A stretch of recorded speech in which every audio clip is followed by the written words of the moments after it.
प्रभु यीशु के नाम में आप सबको सलाम जय मसीह की। सबसे पहले खुदा का शुक्र करता हूँ कि आज बहुत दिनों बाद मुझे मौका मिला है कि मैं कुछ विचार अपने जो बाइबल का संदेश आप सबके साथ शेयर कर सकता हूँ। सबसे पहले मैं उसके लिए खुदा को धन्यवाद देता हूँ और मैं उम्मीद करता हूँ कि आप सब सुरक्षित होंगे। जो स्थिति इस दुनिया में बनी हुई है, आप सब काम पर जाते हैं और बहुत सारी दिक्कतों का सामना करना पड़ता है, लेकिन फिर भी पूरा हफ्ता परमेश्वर ने पूरा महीना हमें संभाल कर रखा है, उसके लिए हम शुक्रिया अदा करते हैं परमेश्वर का।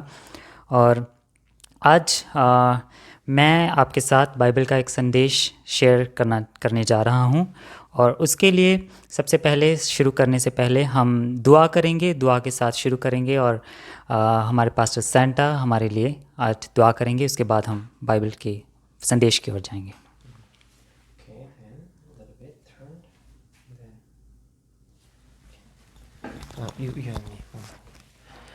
Dear God in heaven, हमारे स्वर्गीय पिता, thank you for giving us this wonderful evening. आज का शानदार शाम देने के लिए आपका शुक्रिया। Father, we ask you blessing each one of my friends. पिताजी, मैं चाहता हूं कि आपकी आशीष हमारे हर एक दोस्त पर ठहरे। Bless their life and open their future. आप उनकी ज़िंदगी को आशीषित करें और उनके भविष्य को संवारें। Father, please protect their health from all kinds of disease and this coronavirus. और आप उनकी सेहत को बचाए रखें हर एक तरह की बीमारी से और इस कोरोना वायरस की स्थिति से। Father, we ask now your word which can change our life. पिताजी, अभी हम चाहते हैं कि आप हमें ऐसा वचन दें जो हमारी ज़िंदगी को बदल सके। Please help my brother Bizarre आप- to spread this gospel to our friends properly. आप विशाल की मदद करें ताकि वो अपना जो भी संदेश है वो उसे अच्छे से अपने दोस्तों तक पहुंचा सके। Please give him energy and strength. आप उसे ताकत दें और उसकी हिम्मत बढ़ाएं। Father, we trust you that you are being with us now. हम आप पर विश्वास करते हैं कि आप हमारे साथ हैं इस समय। We pray in Jesus' name, हम amen. यीशु के नाम में ये दुआ मांगते हैं, आमीन।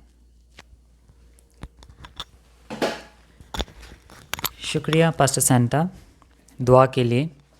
आज जो मैं बाइबल का संदेश आपके साथ शेयर करना चाहता हूँ वो हमारी इबादत के बारे में है, हमारी आराधना के बारे में है। मैंने हमेशा मैं इस बात पर गौर करता हूँ कि जब भी हम चर्च जाते हैं या इबादत के लिए कहीं भी इकट्ठा होते हैं, क्या हम दिल से वहाँ पर आते हैं या फिर सिर्फ हमें बुलाया गया है या फिर हम एक फॉर्मेलिटी पूरी करने जा रहे हैं उसके लिए हम जाते हैं, या फिर हमें होता है कि हम कुछ पाना चाहते हैं तो इसीलिए हम परमेश्वर के घर में जाते हैं और वहाँ पर दुआ करते हैं। लेकिन कारण चाहे कोई भी हो, लेकिन हमारे लिए सबसे बड़ी बात है कि हम जाते हैं, उसके लिए परमेश्वर बहुत खुश हैं, हमें आशीष भी देते हैं क्योंकि हम पर्वत पर करेंगे। क्योंकि उनके कहने का मतलब था कि जो विधियां तुम लोगों ने जैसे एक विधि बना रखी है कि बस हमें ऐसे ही बस एक कहने के लिए बस जाना है, एक फॉर्मेलिटी पूरी करनी है और उसके बाद वहाँ से आ जाना है, बस इतना ही काम है। लेकिन यीशु ने उसको कहा कि ना पर्वत पर ना यरूशलेम पर तुम लोग जैसी इबादत करते हो, अब ऐसे नहीं, सिर्फ ऐसे ही नहीं बल्कि लोग जो हैं वो आत्मा और सच्चाई से इबादत करेंगे। अब वो समय है। यीशु ने जो समय बताया कि आने वाले समय में वो समय अब यही है। हमारा फ़र्ज़ बनता है और ये हमारे लिए बहुत ज़रूरी है कि जब हम परमेश्वर की इबादत करें तो हम आत्मा और सच्चाई से करें। आत्मा और सच्चाई से इबादत करने का मतलब कोई बहुत ज़्यादा आपको दुआ आनी चाहिए करनी या बाइबल का बहुत सारा ज्ञान होना चाहिए, ऐसा नहीं है। बल्कि अगर आपको कुछ नहीं आता, आपको दुआ करनी नहीं आती, अगर हमें बाइबल पढ़नी नहीं आती, तो हम आत्मा और सच्चाई से इबादत कर सकते हैं कि हम वहाँ पर बैठे, इबादत में बैठे ही अपने मन, अपने दिल और अपने पूरे शरीर के साथ, जैसे हम वहाँ बैठे हैं पूरे मन के साथ वहाँ पर बैठें, हम और इसके ज्ञान को सीखें। ना कि अगर एक कान से सुना दूसरे से निकाल दिया, उसका मुझे नहीं लगता कि हमारे आत्मिक जीवन में हमें कोई फ़ायदा होने वाला है। हमें चाहिए कि हम जब भी परमेश्वर की उपस्थिति में जाएं, वहाँ पर अच्छे से बैठकर दिल और दिमाग, अपने मन और दिल से अच्छे से बैठकर वहाँ पर इबादत करें, ताकि उसका सिर्फ फ़ायदा हम इसलिए नहीं, हम कुछ चीज़ें हम सिर्फ अपने फ़ायदे के लिए नहीं कर सकते कि हमें कुछ परमेश्वर से मिलेगा तो ही हम जाएंगे, या फिर अगर हमें कुछ हमारा फ़ायदा होने वाला है तो हमें जाना चाहिए, बल्कि हमें कुछ चीज़ें इसलिए भी करनी चाहिए कि परमेश्वर, जैसे हम हमारी इस इबादत से, आत्मा और सच्चाई से जब हम इबादत करते हैं तो परमेश्वर खुश होते हैं, और खुश के बदले वो हमें बहुत सारी बरकत देते हैं। जैसा कि हमने शुरू में ही मैंने कहा कि बरकत सिर्फ ये नहीं होती कि हमें पैसा मिल जाए, अच्छा काम मिल जाए, या फिर हमें बहुत सारी सहूलतें इस दुनिया में मिल जाएं जो बहुत अमीर लोगों के पास है। जो बरकत होती है वो अंदरूनी खुशी भी होती है, अपनी संतुष्टि होती है, कि जब हम अपने परिवार को, अपने माँ बाप को, अपने पत्नी बच्चों को जब हम देखते हैं कि वो खुश हैं, वो खुश हैं, और उन्हें पूरा मतलब जैसे हम उन्हें देखना चाहते हैं, जैसे हम सोचते हैं कि मेरा परिवार खुश होना चाहिए, वो बिल्कुल वैसे ही हैं, तो हमें अपने अंदरूनी कितनी शांति, कितनी खुशी और कितनी संतुष्टि मिलती है। मुझे लगता है कि यही सबसे बड़ी बरकत है परमेश्वर की। और अब मैं एक आयत पढ़ना चाहता हूँ जो लिखा है यिर्मयाह 29 अध्याय उसकी 12 आयत। तब तुम लोग मेरा नाम लोगे, तुम मेरे पास आओगे और मेरी प्रार्थना करोगे, और मैं तुम्हारी बातों पर ध्यान दूंगा।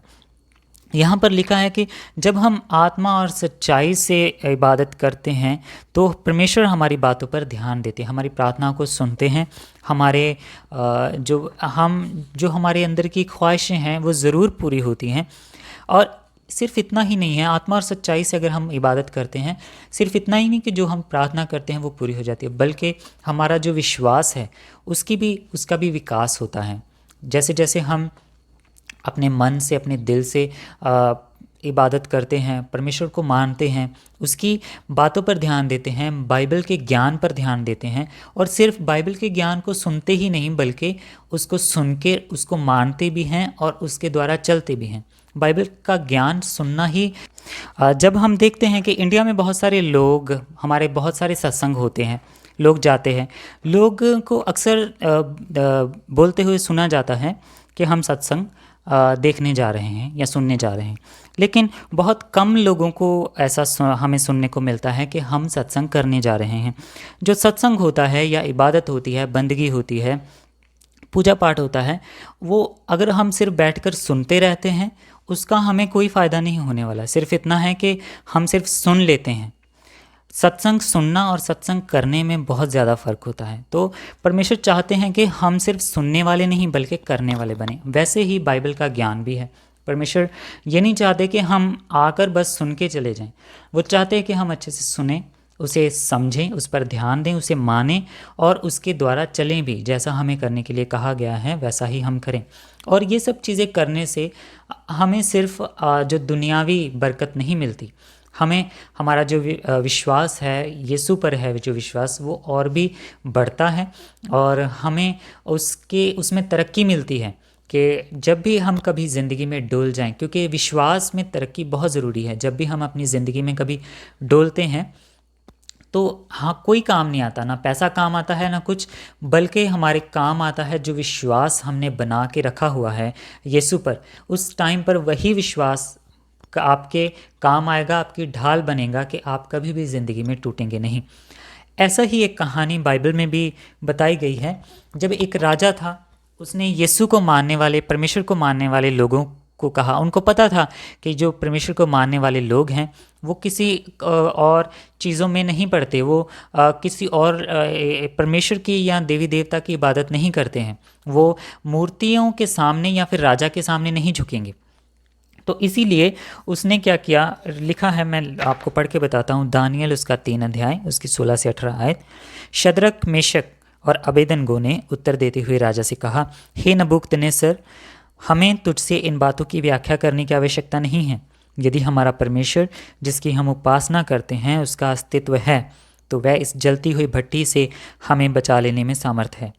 सो अरे ओ राजा, वह हमें तेरी ताकत से बचा लेगा। किंतु राजा, हम ये चाहते हैं कि तू इतना जान ले कि यदि परमेश्वर हमारी रक्षा ना भी करे तो भी हम तेरे देवताओं की सेवा से इनकार करते हैं। सोने की जो प्रतिमा तूने स्थापित कराई है हम उसकी पूजा नहीं करेंगे। जो शद्रक मेशक अबेदनगो यहाँ पर 3 लोग थे। राजा चाहता था कि वो लोग एक सोने की, राजा ने बहुत बड़ी मूर्ति बनाई थी, वो चाहता था कि जब भी एक बिगुल बजे तो सब लोग झुककर उस मूर्ति के सामने माथा टेकें। लेकिन शद्रक मेशक और अबेदनगो ने ऐसा करने से मना कर दिया। जैसे ही बिगुल बजा तो राजा ने कहा झुकने के लिए, सबको माथा टेकने के लिए, लेकिन शद्रक मेशक अबेदनगो ने उस मूर्ति के सामने माथा नहीं टेका, क्योंकि वो एक इंसान के द्वारा बनाई हुई सोने की मूर्ति थी, जिसका वो ऐसा करके वो अपने परमेश्वर को निराश नहीं करना चाहते थे, क्योंकि वो नहीं चाहते थे कि हम परमेश्वर को मूर्ति के तुल्य बनाएं। परमेश्वर को ऐसा बनाएं कि ना तो वो सुन सकता है, ना बोल सकता है, ना कुछ खा सकता है, ना कुछ कर सकता है। तो उन्होंने ऐसा करने से इनकार कर दिया। और वह ऐसा क्यों कर पाए? क्योंकि उनका जो विश्वास शुरू से ही बना हुआ था वो बहुत ही दृढ़ था। और ऐसी स्थिति में जब वो राजा के सैनिक उनके विरुद्ध कुछ करने वाले थे तो उन्होंने इस बात की परवाह नहीं की कि हमारे साथ क्या होगा क्या नहीं, बल्कि उनका विश्वास इतना दृढ़ था कि उन्होंने अंजाम की परवाह किए बिना वहाँ पर वो राजा के सामने अड़ गए और उन्होंने मूर्ति के सामने माथा नहीं टेका। और यहाँ पर हमने पढ़ा कि लिखा है कि वो जलती हुई आग की भट्टी में थे और उस समय ये सज़ा राजा ने उन्हें सुनाई कि इन्होंने मेरी बनाई हुई मूर्ति के सामने माथा नहीं टेका, इनको मैं जलती हुई भट्टी में फेंक दूंगा। तो उन्होंने वैसा ही किया, राजा ने वैसा किया, उन्हें फेंका।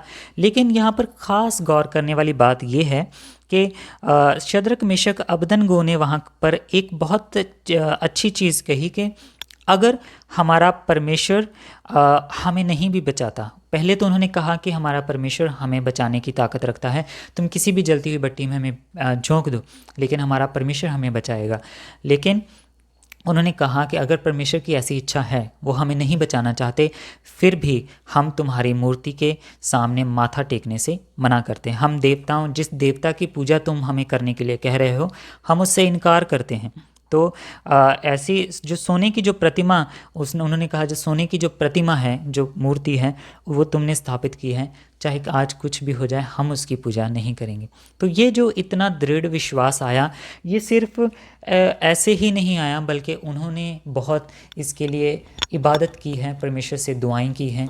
और जब जब भी समय बुरा आया उनकी ज़िंदगी में, उन्होंने दृढ़ होकर उसका सामना किया। जैसा कि यहाँ पर लिखा है, एक इंसान ने सिर्फ एक मूर्ति बना दी और कहा इसको माथा टेको, ये भगवान है। तो उन्होंने कहा कि हमारा विश्वास इतना कमज़ोर नहीं है कि हम किसी इंसान ने जो मूर्ति बना दी है अब उसके सामने हम झुक के माथा टेक दें। तो ये विश्वास जो उनका बना है, ये आत्मा और सच्चाई से की हुई इबादत का ही है। हो सकता है हम लोगों के सामने ऐसी स्थिति ना आए कभी भी, लेकिन किसी और तरीके की स्थिति आ सकती है जहाँ पर सिर्फ हमारा विश्वास ही हमारे काम आएगा, जहाँ पर जब हमें लगेगा कि हम अब टूटने वाले हैं, हम और ज़िंदगी में कुछ नहीं कर सकते। ऐसी चीज़ों के लिए हम देख सकते हैं कि कैसे इस दुनिया में लोग निराश होकर डिप्रेशन में जाकर कैसे आत्महत्या कर लेते हैं, सुसाइड करके वो अपनी ज़िंदगी को ख़त्म कर देते हैं। कोई भी अपनी ज़िंदगी को ख़त्म नहीं करना चाहता। इस दुनिया में सभी लोग अपनी जान से प्यार करते हैं, लेकिन इस दुनिया में जो शैतान नाम का एक शख्स है, वो इतना लोगों को निराश और उनको इतना कमज़ोर बना देता है कि उनको ज़िंदगी में वो टूट जाते हैं और उनको ऐसा फ़ैसला लेना पड़ता है। लेकिन और भी बहुत सारी ऐसी दिक्कतें आती हैं लोगों की ज़िंदगी में, लेकिन अगर हम विश्वास में दृढ़ हैं और हमारे सामने कितनी भी बड़ी मुश्किल या ऐसी ख़राब स्थिति आ जाए जहां हमें लगे कि हम अब कुछ नहीं कर सकते, हम अब ख़त्म हैं, हम टूट चुके हैं, अब मैं कुछ नहीं कर सकता ज़िंदगी में, तब कोई काम नहीं आता, कुछ लोग भी हमारे काम नहीं आते, पैसा भी काम नहीं आता, हमारी जायदाद हमारे काम नहीं आती। सिर्फ एक जो परमेश्वर पर हमारा भरोसा, हमारा विश्वास है, सिर्फ वही काम आता है। तो आज मैं यही उम्मीद करता हूँ कि मैंने जो विचार यहाँ पर आप सबके साथ साझा किए हैं, आप लोग उन पर ध्यान करेंगे सभी लोग और सोचेंगे उनके बारे में, बल्कि इसको नेगेटिव नहीं लेंगे, लेकिन अच्छे से इन पर गौर कर कर कभी भी अपनी ज़िंदगी में सोचें और इन चीज़ों पर इन चीज़ों को सिर्फ सुनने वाले ही नहीं बल्कि इन पर चलने वाले, इनको समझने वाले बने। और मैं उम्मीद करता हूँ कि हम सब इन चीज़ों पर गौर करेंगे और जब भी हमें मौका मिलता है हमारे एक दिन में चाहे 5 मिनट ही हम देते हैं, हफ्ते में एक दिन में ही देते हैं, तो हम वो समय जो परमेश्वर को देते हैं वो अपनी रूह से, अपने मन से दें, ताकि परमेश्वर खुश हों और हमें बहुत सारी बरकत दें और हमारे विश्वास को भी वो मजबूत बनाएं। खुदा आप सबको बड़ी आशीष और बरकत दे। हम अगले बार जब फिर मुझे मौका मिलेगा तो हम फिर कुछ विचार साझे करेंगे। परमेश्वर आप सभी को बड़ी बरकत और आशीष दे। आप सबको सलाम, जय मसीह की। आमीन। आइए हम दुआ करके अभी ये ख़त्म करेंगे आज की इबादत। आप सभी अपनी आंखें बंद कर लें और अपने हाथों को जोड़ लें। ज़िंदा यहोवा पाक खुदा, आपका शुक्र है कि आपने आज का हमें मौका दिया कि हम आपकी बाइबल की कुछ आयतों में से कुछ सीख सकें, कुछ साझा कर सकें एक दूसरे से। पिताजी, मैं विश्वास करता हूँ कि आज जो भी कुछ मैंने बोला है आपके पवित्र आत्मा के द्वारा आपने अपने लोगों तक पहुँचाया है। पिताजी, अगर मेरे मुंह से कुछ भी गलत निकल गया हो तो आप मुझे क्षमा करें, और मैं उम्मीद करता हूँ कि जितने भी शब्द मेरे मुंह से निकले हैं वो मेरे सुनने वाले सभी दोस्तों के लिए आशीष और बरकत का कारण बनेंगे। पिताजी, आप सबके परिवारों को संभाल कर रखें।